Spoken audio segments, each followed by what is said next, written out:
Hey everybody, this is Cedric from Bandit. It has been a while, but here I am with a new video, brand new. This will be the first part of a couple of parts. I don't know how I'm gonna split up yet, but essentially I'm gonna show you a bit of an inside look with a couple of tips and tricks and a bit of tutorial stuff here and there. Like how I made, well, how I make a 3D artwork, really. So in making a piece of art, so this is a 2D render, well, a one frame render. It's a 3D render, but it's a one frame render. So I have some freedom in shapes and sizes and lighting and stuff. Some of these things are different in animation, but I think the principles still apply.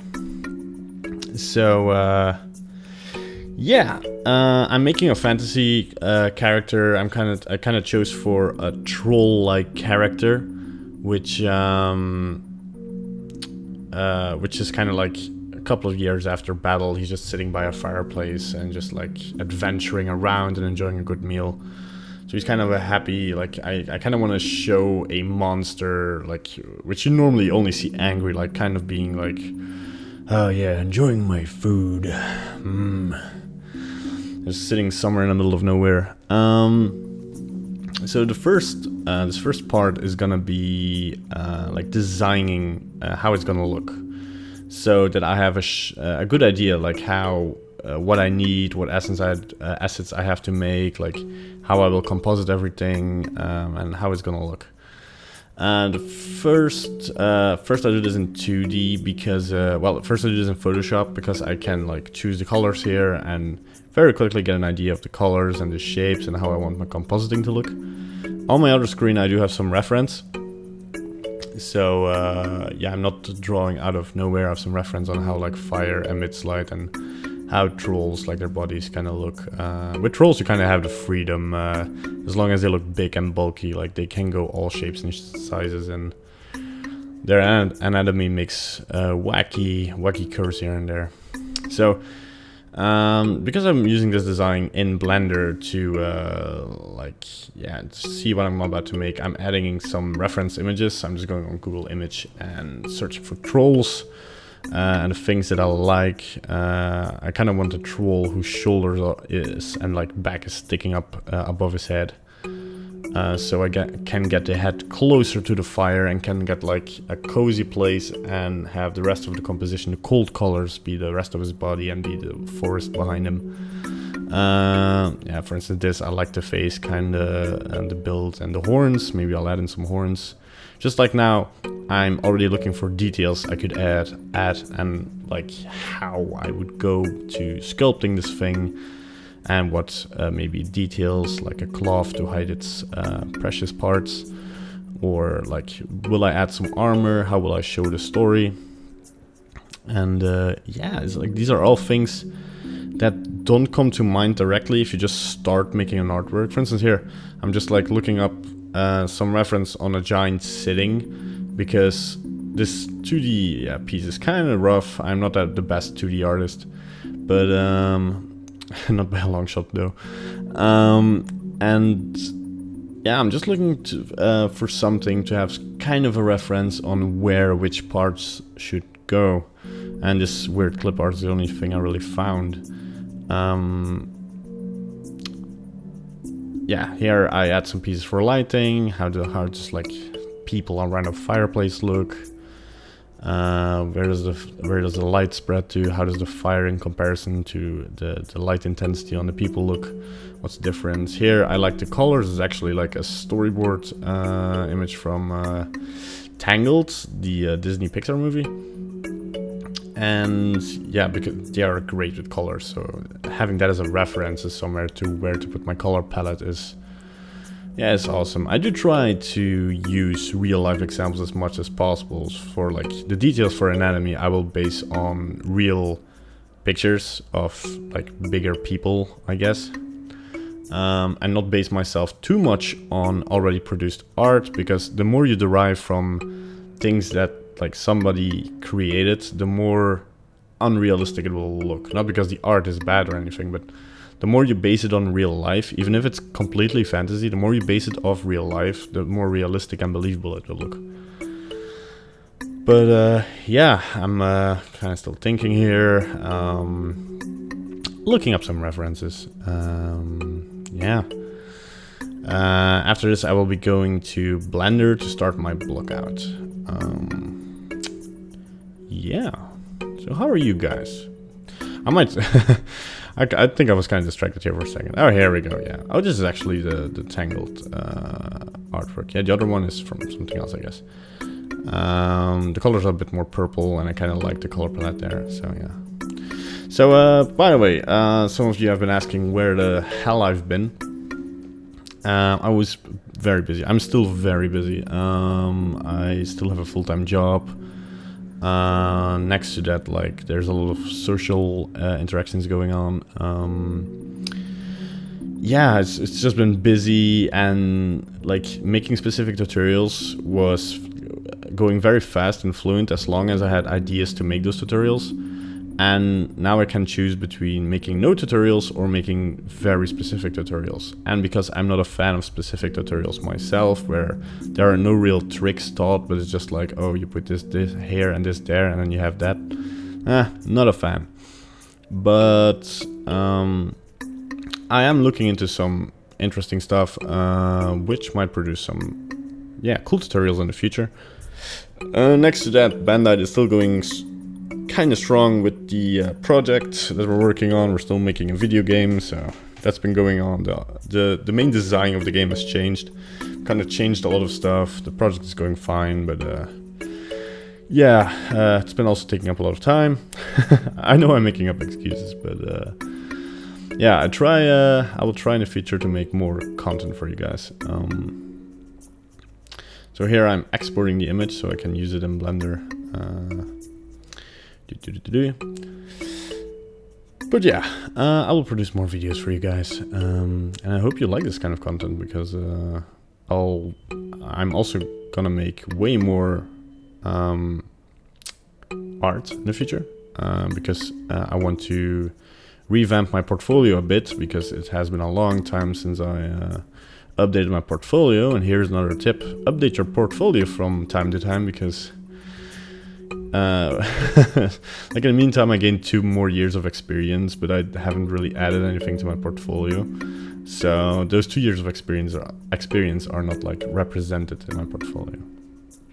So here I go into Photoshop to start the Blockout. I pull in the image that I just created, just to have something to zoom in here and there to see what I really have to place where. So there are really no rules about blockouts. Some artists don't even like make them. I am personally a big fan, because you also kind of get a list of what you have to do, like what assets to create, what parts of the character. And I'm kind of specialized in lighting and compositing at the moment. So if I already prepare that, then I can also see like, is the mood right? Am I not making something that doesn't fit in that scene? You already get a pretty good vision of, if I finish this, if the details are good, if everything is good, it will be a nice image. Instead of making, for instance, a nice sculpt with putting that in a scene that doesn't work, which is really a shame. So I'm kind of making a background here. Is this useful? I don't know. I can just want to kind of create a wall behind him with some levels to already have something in the background. Yeah, it's kind of figuring things out. I already tried to prepare my camera as soon as possible, figure out like the composition and the resolution. And just in the beginning, just cubes, trying to bring in the overall shape. See, and like you can see, I modeled it through the camera just to have like where the shape's gonna be, how is it gonna look through the camera.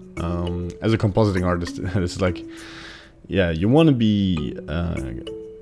You don't want to take these steps lightly, because you can be the best nose sculptor, for instance, or like the best creature sculptor, but if you don't know how to present them, your artwork is gonna get lost in the crowd. And whilst if you are not like a super sculptor, but you can still sculpt something nice, but you light it nice and you composite it nice, then that already will catch somebody's eye, and you will already get more exposure. So here I'm using the skin modifier to put in limbs to the main body, just to see how, like, because I want him to take kind of a big part of the picture to make him also look bigger. And so it's kind of figuring out where the limbs are gonna go, that his stance is kind of relaxed, but at the same time kind of like cramped in there. Yeah, it's something like skin modifier. Check out, like, yeah, how these shoulders really should be positioned in regard to the head. Yeah, and here, yeah, I kind of adjust here and there, kind of make some hands or just blocks. Just kind of like, yeah, he's hanging his hands on the screen right side, and on the screen left side, he's holding something above the fire, like. And yeah, this is already, it's made out of cubes and like not a lot of vertices, but it's already kind of, you see somebody sitting there, you see something big sitting there. And the sooner you get a feeling with like very rough shapes, the sooner you know that your composition is working and that the story you're trying to tell is already kind of there. So yeah, I'm just making this stick here. I like using the skin modifier. It's so adjustable. You can make like smooth things like wires and such, or details, or you can roughen out like an anatomy out there. Like it's pretty handy. It's also kind of iffy to use. I still like to use different parts and just clump them up together. But as I said, there are no rules when doing design or doing like all this pre stuff, because everything you see will not be in the final artwork. Everything you see is just to get an idea and be prepared and have a plan to start like making the artwork. It's also nice to see already some kind of visual representation, so it helps motivating, like, this already looks nice. If I now sculpt it and now make all the details and make the assets and build the setup and bring in some nature, some grass and everything, that's gonna look very cool. So even like here, I'm putting just some spheres on the stick to look like he's eating some meatballs. I added some detail to the walls on the back, so they just catch a bit of rim light, because I will be working with a very simple light setup, which is just the world will be bringing the fill light just a little bit, but because this is a dark scene, you don't want to have a lot of fill light. So I'm just trying to fit him in the camera position here, put some things next to him. So yeah, the lighting, a little bit of fill light, then have a moon light as a rim light, and yeah, have the fire as a key light, and those 3 lights, very simple setup. I don't want to make like too complex. Some people like add way too much light. Just like if you can light something nicely with 3 lights, and everybody knows the principle of key, rim, and fill light. If you don't, look it up, because that's lighting basics for you. Yeah, if you can already light something nicely with those 3 lights, it will come a long way, and it will beauten up your image by a lot. Like, I think another reason for already doing the lighting is because of shading and look depth afterwards. So that, yeah, you already are shading or like having in mind the lighting setup, and yeah, you kind of want to have a physically based shading, so that if the lighting changes, your character doesn't look off. You don't want to base your look depth of the lighting as they used to do, but you do want to have something that is a little bit flexible, but in first instance works color wise in the composition. So yeah, I added the rim light here, added the firelight. I'm still kind of playing with, I put the emission from the object down and just added a point light because it's way cleaner, and I get a little bit more color variation ranging from yellow to red. So that is nice, that's pretty nice looking. Here I changed the color management, which I think, I don't know if it works. Like, you can see me playing with it around here a bit. But I don't know if the color management, I don't know if they implemented the filmic one, because it's great for like rendering and post-processing. But I don't know if they implemented it well in the latest build, because I'm using the latest 2.79 build of Blender, by the way. And kind of reacts differently, but I'm still figuring out what's happening there. So yeah, I'm kind of using the clamp here because I'm already using the new shader of Blender. Maybe you saw it in a previous video. Yeah, I doing some indirect clamping to avoid fireflies that shouldn't be there. Just adding some firewood, some details so that the lighting is a bit sorry, is a bit more varied. Yeah. So there's a little bit of different shadows going on there. I am changing the shader of the clay because I don't like the reflection in the ground. And now I'm playing with the rim light. I'm not liking how much the directional light is playing on the character and on the scene. So I am adding a light later on. But first I'm adding a little bit more detail, trying to like have a little bit more curve so I can see the silhouette a bit more, so I can see where the light falls and where not. Yeah, one would say just to put a simple subdivision on, but I don't want to destroy the shape as I have it now. So yeah, I'm not doing that. So I added another light here that will serve as a secondary light to the rim light, just to have the character a bit more in rim than like the background or other elements or the floor. So I'm just adding like is camera light to the factor of a mixed shader with a transparent shader, so you don't see the light, but it's just emitting light to the character. Also, what else is a shame is that there's still no light linking in Blender, which would be nice. Arnold has this, Cycles doesn't have this. It's kind of a shame. I think the Blender render has this, but we want to stay in Cycles, of course. But yeah, it's basically like having a light only shine on certain objects. Like this light should only emit on the character, not on the floor. Yeah, and that's for like creative freedom a bit better. Like, yeah, you can see that the emission plane here is also casting a shadow, but that's actually quite convenient because now the floor in front of him is a bit darker, and all the focus, the attention of the eye goes a bit more to the troll itself. Here I'm a bit doing iffy stuff. I don't know, I wasn't completely happy with where the horizon was, but I shouldn't be bothered with that at this point, because I'm gonna like delete those and replace them with trees anyway.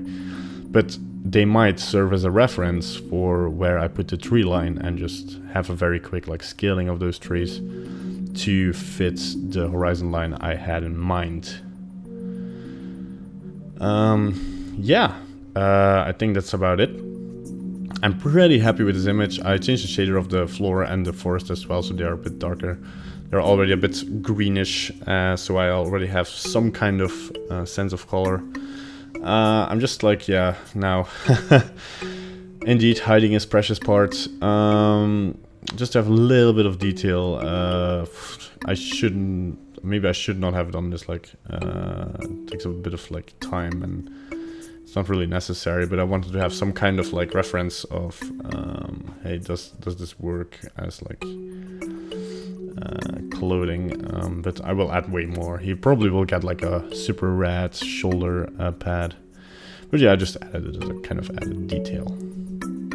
So yeah, that's basically it. I'm gonna render here, but I'm not gonna make you wait for the render, which is pretty fast because I have a pretty fast computer.